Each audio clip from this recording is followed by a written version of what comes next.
بسم اللہ الرحمن الرحیم۔ پروگرام امام الکلام کے ساتھ محمد اصغر یزدانی ایک مرتبہ پھر آپ کی خدمت عالیہ میں حاضر، اور اس پروگرام میں سرکار حضرت امیر المومنین علی علیہ السلام کے فرامین جو ہیں ان کو پڑھنے کا ہم شرف حاصل کرتے ہیں، اور آپ کی خدمت میں بھی اس لیے پیش کیے جاتے ہیں کہ ان فرامین کو سن کے سمجھ کے ہم اپنی زندگی میں ان پہ عمل کرنے کی کوشش کریں۔ سرکار حضرت امیر المومنین علی علیہ السلام کا فرمان کہ المال و مادۃ الشہوات، مال جو ہے وہ خواہشات نفسانی کا سر چشمہ ہوتا ہے۔ جتنا کسی انسان کے پاس مال آتا ہے اتنا ہی اس میں خواہشات بڑھتی جاتی ہیں۔ مال اگر کم ہو تو خواہشات بھی کم رہتی ہیں، اور جوں مال جو ہے وہ انسان کے پاس بڑھتا جاتا ہے پھر اس کے ذہن میں، اس کے دل میں، اس کے دماغ میں یہ باتیں آتی جاتی ہیں کہ مجھے یہ بھی ہونا چاہیے، یہ بھی ہونا چاہیے، یہ بھی ہونا چاہیے، اور خواہشات بسا اوقات انسان کو غلط راہوں پہ بھی لے کے چلی جاتی ہیں۔ لہٰذا ایک حد تک یہی وجہ ہے سرکار حضرت امام زین العابدین علیہ السلام کا ایک فرمان جو میرے ذہن میں آ رہا ہے۔ سرکار ارشاد فرماتے ہیں، اے اللہ ہمارے خاندان کو اتنا مال دے کہ جو زندگی گزارنے کے لیے کافی ہو۔ یعنی زیادہ مال و دولت بسا اوقات چونکہ غلط راہوں کی طرف لے جاتا ہے۔ معصومین علیہم السلام تو ظاہر ہے کہ معصوم موجود ہیں، معصوم ہیں، لیکن ان کے اہل خانہ اور وہ لوگ کہ جو غیر معصوم ہیں ان کے بارے میں بھی دعا سرکار ارشاد فرماتے ہیں کہ ان کے پاس بھی اتنا مال رہے کہ اس مال سے ان کا باعزت گزارا ہو سکے۔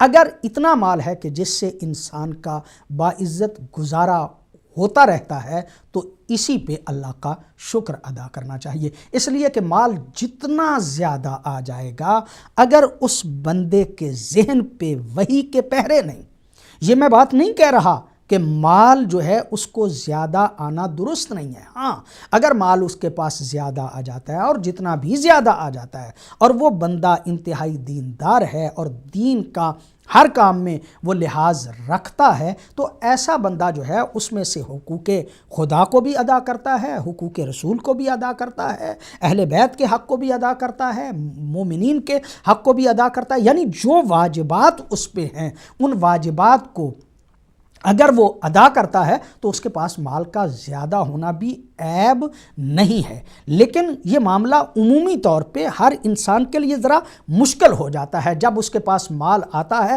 تو خواہشات پیدا ہوتی ہیں، اور پھر خواہشات جو ہیں وہ انسان کو بسا اوقات ایسی راہوں پہ لے چلتی ہیں، ایسی غلطیاں انسان سے ہو جاتی ہیں کہ جو یقینی طور پہ درست نہیں ہوتی۔ لہٰذا سرکار حضرت امیر المومنین مولا کائنات ارشاد فرماتے ہیں کہ یہ مال جو ہے یہ خواہشات کے پیدا ہونے کا ذریعہ ہے۔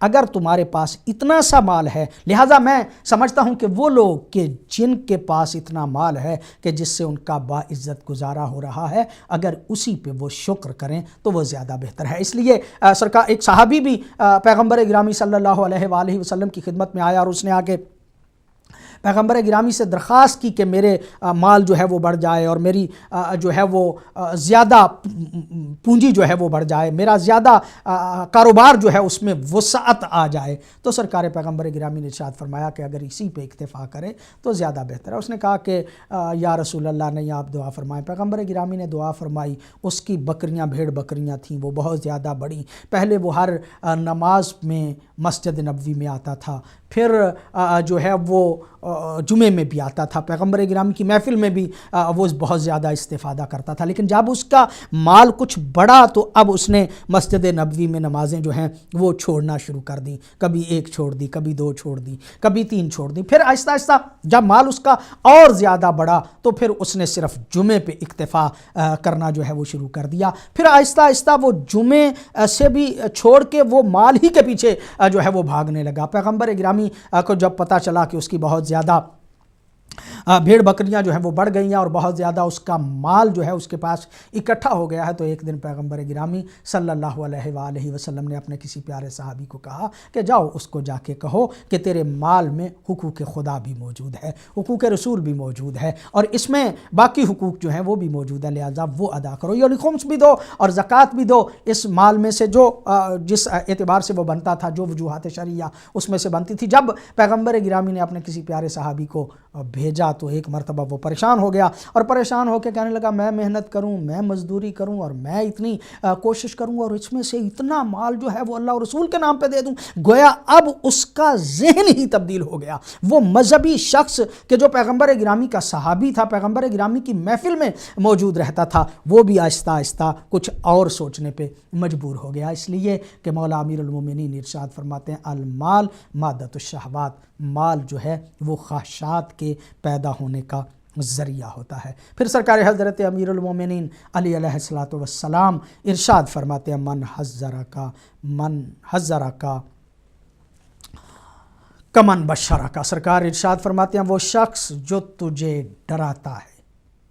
بعض اوقات یہ رسم نہیں رہی، کوئی بندہ آ کے آپ کے عیبوں کے بارے میں آپ سے بات کرے، بسا اوقات تو عیبوں کو بیان کیا جاتا ہے اس لیے کہ اگلے کی توہین کی جائے، یہ طریقہ کار بھی ٹھیک نہیں ہوتا، غلطی اس میں اس طریقہ کار کے بھی ظاہر ہے کہ اسلام جو ہے وہ اس کی تائید نہیں کرتا کہ آپ کسی کی توہین کرنے پہ آمادہ ہو جائیں، نہیں، ہر انسان کی ایک عزت ہے اور اس کی عزت و ناموس جو ہے اس کا تحفظ کرنا یہ ہر مومن کے لیے ضروری ہوتا ہے۔ مومن کا یہ حق نہیں ہے کہ وہ کسی دوسرے مومن کی توہین کرے اور اس کی توہین کے لیے وہ کوشش و کاوش کرے، یہ مومن کا کام نہیں ہوتا۔ ہاں، مومن بسا اوقات کسی کے عیب جو ہے وہ اس لیے جا کے بیان کرتا ہے تاکہ وہ اپنے عیبوں کی طرف متوجہ ہو جائے، اور جب وہ اپنے عیبوں کی طرف متوجہ ہو جائے گا تو وہ اپنی غلطیاں ٹھیک کرے گا، وہ اپنی اصلاح کر لے گا۔ جہاں یہ بہت کم ہے کہ کسی کی اصلاح کے لیے اس کے عیب جو ہیں اس کے سامنے جا کے بیان کیے جائیں، ایک مرتبہ تو غیبت ہے، وہ غیبت بھی درست نہیں ہے کہ اگر کسی میں کوئی غلطی ہے، کسی میں کوئی عیب ہے تو آپ اس کی پیٹھ پیچھے اس کے وہ نقائص جو ہیں وہ بیان کرنا شروع کر دیتے ہیں، اس کو غیبت کہتے ہیں، اور غیبت بھی اسلام میں جائز نہیں بلکہ اپنے مردہ بھائی کا گوشت کھانے کے مترادف ہے۔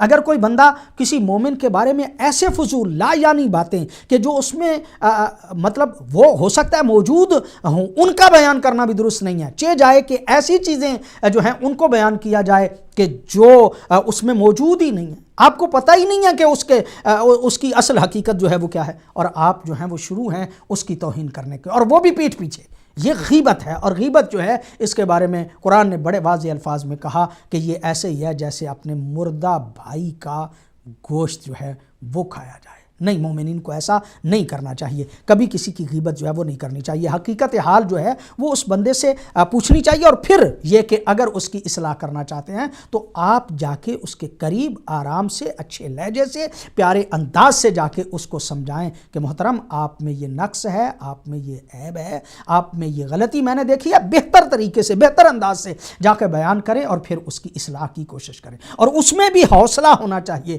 کہ وہ اگر اس کی کوئی خیر خواہی کر رہا ہے اور اس کی غلطیوں کی طرف متوجہ کر رہا ہے تو اسے بھی چاہیے کہ وہ حوصلے سے ان کی باتوں کو سنے اور اپنے اشتباہات، اپنی غلطیاں، اپنے نقائص ان کی اصلاح کی کوشش کرے۔ سرکار حضرت امیر المومنین علیہ الصلوۃ والسلام ارشاد فرماتے ہیں وہ بندہ کہ جو آ کے تمہیں تمہارے عیبوں کی طرف متوجہ کرتا ہے وہ ایسے ہے جیسے تمہیں بشارت دے رہا ہے، وہ تمہارا دشمن نہیں ہے، تو وہ تمہارا جو ہے وہ تمہیں کوئی ایسا وہ بندہ نہیں ہے کہ جو تمہاری توہین کر رہا ہے، وہ تو اندر آ کے بڑے حوصلے سے، بڑے نرم لہجے سے، بڑے پیار سے، بڑے خلوص سے وہ تنہائی میں آ کے تمہیں تمہارے عیبوں کی طرف متوجہ کر رہا ہے۔ جب وہ متوجہ کر رہا ہے تو تم اپنے عیبوں کی طرف غور کرو، اس لیے کہ کوئی بندہ بھی نقائص سے پاک نہیں ہے، کوئی بندہ بھی نقائص سے ماورا نہیں ہے، ہر انسان سے غلطیاں ہوتی ہیں، ہر انسان میں نقائص جو ہیں وہ موجود ہوتے ہیں، لہٰذا اگر کسی میں کوئی غلطی ہے، کسی میں کوئی نقص پایا جاتا ہے تو اس شخص کی اصلاح کرنے والا ایسے ہی ہے جیسے اسے بشارت دینے والا ہے، جیسے کہ اس نے اسے خوشخبری دی ہے، گویا اس کے عیب جو اس میں موجود ہیں اس کے کہنے کی وجہ سے وہ عیب اگر اس میں سے ختم ہو گئے تو گویا جب عیب وہ چھوڑ دے گا تو وہ جہنم کے راستے سے چھوڑ کے جنت کے راستے کی طرف مائل ہو جائے گا. لہٰذا ایسا انسان جو تمہیں تمہارے عیبوں کی طرف متوجہ کر رہا ہے یقینی طور پہ وہ تمہیں بشارت دے رہا ہے. کالر ایک ساتھ ہیں. السلام علیکم. السلام علیکم. علیکم السلام ورحمۃ اللہ. جی آغا سے بات کرنی تھی مجھے. جی آپ آنے رہے فرمائیے. جی آغا صاحب ابھی تقریباً 1 ہفتہ ہوا میرے والد کا انتقال ہوا جی. تو گزارش یہ تھی کہ ان کی یعنی کہ قضا نوازیں بہت ہیں. جی ہلو. جی جی جی میں سن رہا ہوں. جی ان کی قضا نوازیں بہت ہیں تو اس سلسلے میں مجھے پوچھنا تھا. کم سے کم 70 کی تھی اور تقریباً اچھے خاصے ان کی قضا نمازیں ہیں. اس سلسلے میں اگر مجھے ان کی نمازیں ادا کروانی ہوں تو کیا اس کا طریقہ کار ہوگا؟ جی بڑی مہربانی. ان کی نمازیں ادا کروانی ہوں, قضا نمازیں جو ہیں ان کی ہوئی ہیں وہ ان کو ادا میں چاہتا ہوں کسی سے پڑھوا لوں گا تو وہ اس کا طریقہ کار کیا ہوگا؟ وہ تقریباً میرے حساب سے 30-35 سال کی عمر یعنی کہ 30-35 سال کی ان کی نمازیں ہوں گی قضا. صحیح بات ہے. ٹھیک ہے جی انشاءاللہ آپ پروگرام دیکھتے رہیں. میں انشاءاللہ آخر پہ جو ہے وہ اس بات کا جواب دوں گا. سرکار امیر المومنین علی علیہ الصلوۃ والسلام ارشاد فرماتے ہیں اللسان صبع و ان خلیہ عنہ عقرہ. زبان بہت بڑا ایک درندہ ہے. سرکار حضرت امیر المومنین کا ہر فرمان ہی سنہری حروف کے ساتھ لکھنے والا ہے اور ہر فرمان پہ ہی اگر غور کیا جائے اور عمل کیا جائے تو انسان اپنی زندگی میں انقلاب محسوس کر سکتا ہے. سرکار امیر المومنین مولا کائنات ارشاد فرماتے ہیں یہ زبان ایک درندہ ہے اور اگر اس کو کھلا چھوڑ دیا جائے تو یہ کاٹتا پھرتا ہے. انسان کو زبان جو ہے اس پہ کنٹرول کرنا چاہیے, اس پہ پہرے بٹھا کے رکھنے چاہیے. زبان اسی کام کے لیے کھلنی چاہیے کہ جس میں خدا و رسول کی اطاعت موجود ہے. زبان سرکار امیر المومنین ہی کا فرمان ہے کہ الانسان مخبوء تحت لسانہ. بندہ اپنی زبان کے نیچے چھپا ہوا ہوتا ہے. جب بندہ بولتا ہے تو پتہ چل جاتا ہے کہ یہ بندہ کس ظرف کا انسان ہے.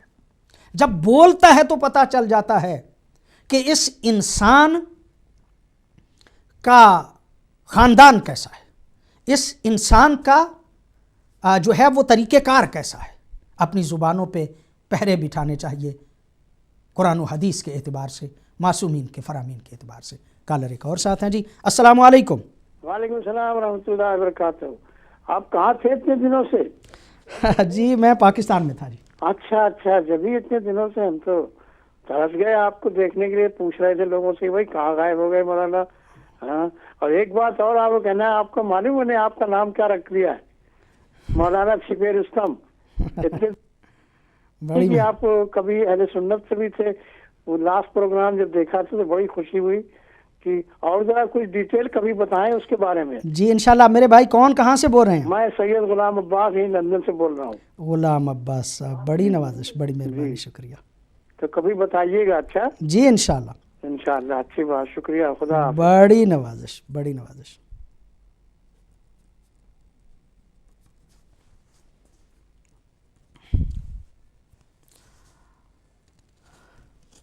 کالر ایک اور میرے ساتھ ہیں. جی السلام علیکم. وعلیکم السلام ورحمۃ اللہ وبرکاتہ. جناب مولانا صاحب میں محمد کو لندن سے بول رہا ہوں. جناب کی گفتگو سن رہا ہوں. حقیقت یہ ہے کہ آپ جب ادھر نہیں تھے تو میں محسوس کر رہا تھا کہ آپ کہاں چلے گئے ہیں. آپ کی باتیں سننے سے اور آپ کے دل کی محبت سے جب آپ باتیں کرتے ہیں اہل بیت کی تو دل خوش ہو جاتا ہے. اور آپ کے باتوں میں اتنی مٹھاس ہے کہ اچھے بڑے نالائق لوگ بھی لائق ہو جاتے ہیں. آپ کو سوال کرنے کے لیے میں نے ٹیلی فون کیا ہے. سوال جواب تو ہوتے ہی رہتے ہیں لیکن بات یہ کہ آپ سے سیکھنے کے لیے جو ٹائم ملتا ہے اسی کا شکریہ ادا کرنے کے لیے میں آپ کو ٹیلی فون کیا اور ادب کے ساتھ سلام کرنے کے لیے میں نے یہ سلام کرنے کے لیے آپ کو یہ ٹیلی فون کیا ہے. تو آپ کی گفتگو کا شکریہ ادا کرتا ہوں. اللہ حضرت. بڑی مہربانی، بڑی نوازش، بڑی مہربانی. آخری کالر تھے جی آج کے پروگرام کے ہمارے. بنیادی طور پہ وقت چونکہ جو ہے وہ کم رہتا ہے.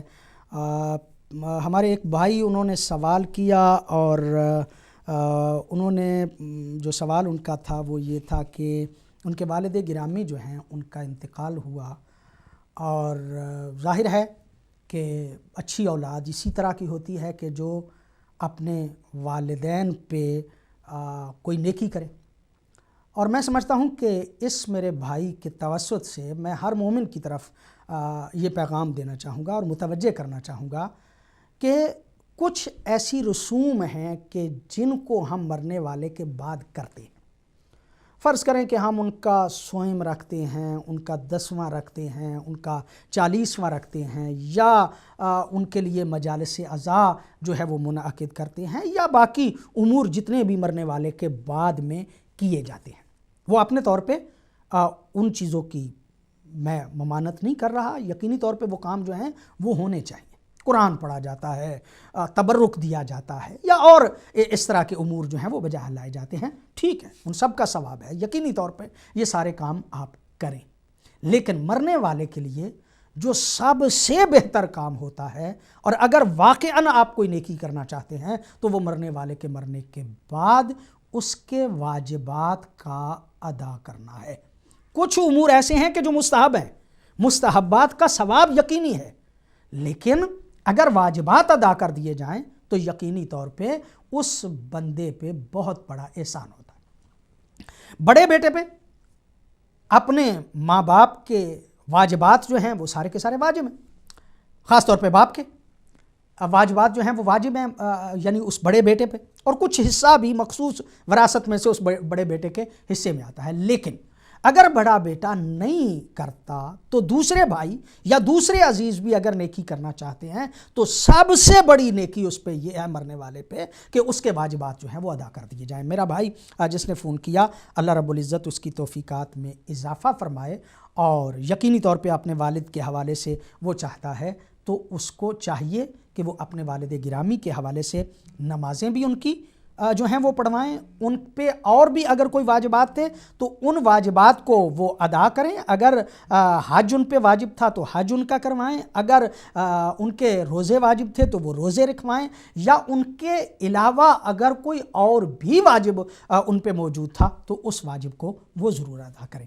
چونکہ ان کا ذہن پہلے سے بنا ہوا ہے، وہ اپنے والد گرامی کے لیے کچھ نہ کچھ کرنا چاہتے ہیں، والد مرحوم کے لیے. لہٰذا نمازیں جو ہیں اس کے لیے میں یہ عرض کروں گا کہ بنیادی طور پہ کسی عالم دین سے آپ رابطہ کریں، اور رابطہ کر کے اپنے والد گرامی کی عمر کا ایک حساب جو ہے وہ لگا لیں، اور اس کو دیکھ لیں کہ کتنی نمازیں انہوں نے پڑھی اور کتنی نہیں پڑھی، کس زندگی کے حصے میں وہ پڑھتے رہے اور کس زندگی میں کے حصے میں، یعنی ایک جو ہے وہ حساب لگا لیں. اور حساب لگانے کے بعد بھی آپ کوشش کریں کہ جو زیادہ امکاناً ہے، کم نہیں زیادہ جو ہے وہ امکاناً اتنی نمازیں جو ہیں ان کی پڑھا دیں. فرض کریں کہ وہ 10 سال کی ہیں، 20 سال کی ہیں، جو ہے وہ 30 سال کی ہیں، اور بعض علماء جو ہیں بزرگان ہیں، مجتہدین ہیں، یہ جہاں پہ بھی موجود کسی عالم دین کے ساتھ آپ رابطہ کریں.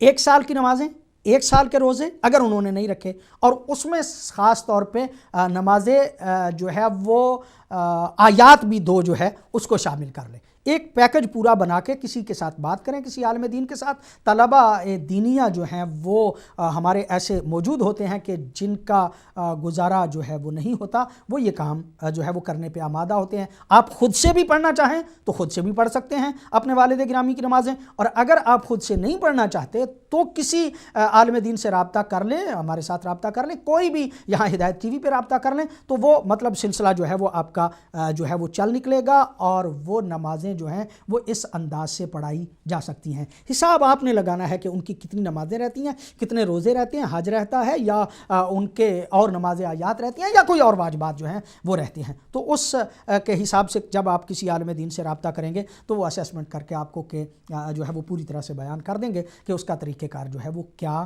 ہو سکتا ہے. لہٰذا میں سمجھتا ہوں کہ اللہ رب العزت آپ کی توفیقات میں اضافہ فرمائے اور والد پر بہترین نیکی جو ہے وہ یہی ہے۔ اور اچھی اولاد اسی طرح کی ہوتی ہے کہ جو اپنے ماں باپ جو ہیں ان پہ کچھ اس طرح کی نیکیاں کریں۔ ویسے صدقہ جاریہ جو ہے وہ خود اولاد بھی صدقہ جاریہ ہے، اس کے علاوہ بھی صدقہ جاریہ بہت زیادہ ہو سکتے ہیں، جو ہے وہ کوئی مسجد بنوائی جا سکتی ہے، کوئی امام بارگاہ بنوایا جا سکتا ہے، فرض کریں کہ کوئی اور جو ہے وہ کام ایسا کیا جا سکتا ہے، لیکن سب سے بہتر یہ ہے، سب سے پہلا کام جو ہے وہ یہ ہے کہ پہلے ان کے واجبات جو ہیں ان کو ادا کیا جائے۔ سید غلام عباس صاحب لندن سے وہ ہمارے پروگرام میں شامل ہوئے، انہوں نے ہمارے پروگراموں کی تعریف کی، اللہ رب العزت ان کی توفیقات خیر میں اضافہ فرمائے۔ محمد یعقوب صاحب لندن سے، ان کا بھی کچھ اسی طرح کا انداز تھا، وہ بھی ہمارے پروگراموں کی تعریف کر رہے تھے۔ ہماری ایک حد تک یہ محمد و آل محمد کا کرم ہے، اللہ رب العزت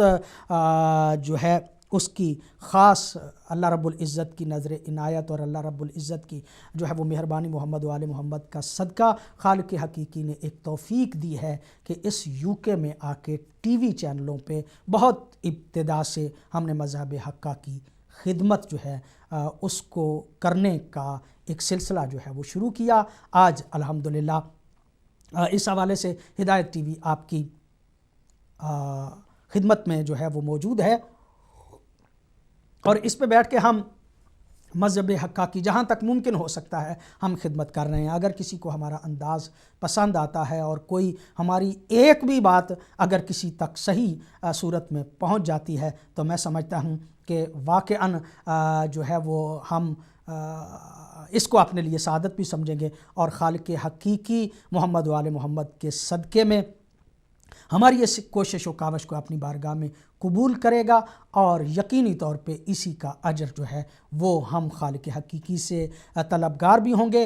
ظاہر سی بات ہے کہ یہ سارے اجر اور یہ ساری خواہشیں جو ہیں وہ محمد و آل محمد کے صدقے کے بغیر نہیں ہو سکتی، اس لیے کہ کائنات میں اگر کوئی گھرانہ ایسا موجود ہے، اگر کوئی ایسی ہستیاں موجود ہیں کہ جن کے صدقے میں دنیا بھی بہتر ہو سکتی ہے اور آخرت بھی بہتر ہو سکتی ہے، تو وہ گھرانہ ہے محمد و آل محمد کا۔ محمد و آل محمد ہمارے شفیع بھی ہوں گے، اور محمد و آل محمد اس لیے بھی جو ہے وہ ہمارے لیے، ہماری دنیا و آخرت کی بہتری کے لیے ہوں گے کہ ہم ان کی سیرت کو پڑھیں، ان کی سیرت کو پڑھ کے اس پہ عمل کریں۔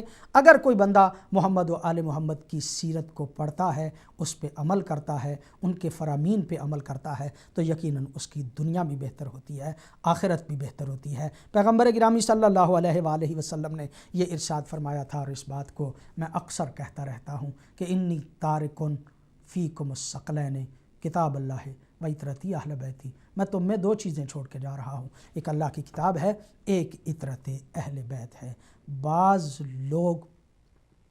لوگ جو ہیں وہ قرآن حکیم کا تو تذکرہ بہت کرتے ہیں، لیکن اہل بیت کا تذکرہ بہت کم کرتے ہیں۔ یقینی طور پہ ہمیں چاہیے کہ ہم محمد و آل محمد کا دامن جو ہے وہ اپنے ہاتھ سے میں تھامے رکھیں، اور قرآن حکیم کو پڑھیں، اس پہ عمل کریں۔ قرآن اور اہل بیت دونوں اگر ہمارے پاس ہوئے تو یقیناً ہماری آخرت جو ہے وہ ٹھیک ہو جائے گی۔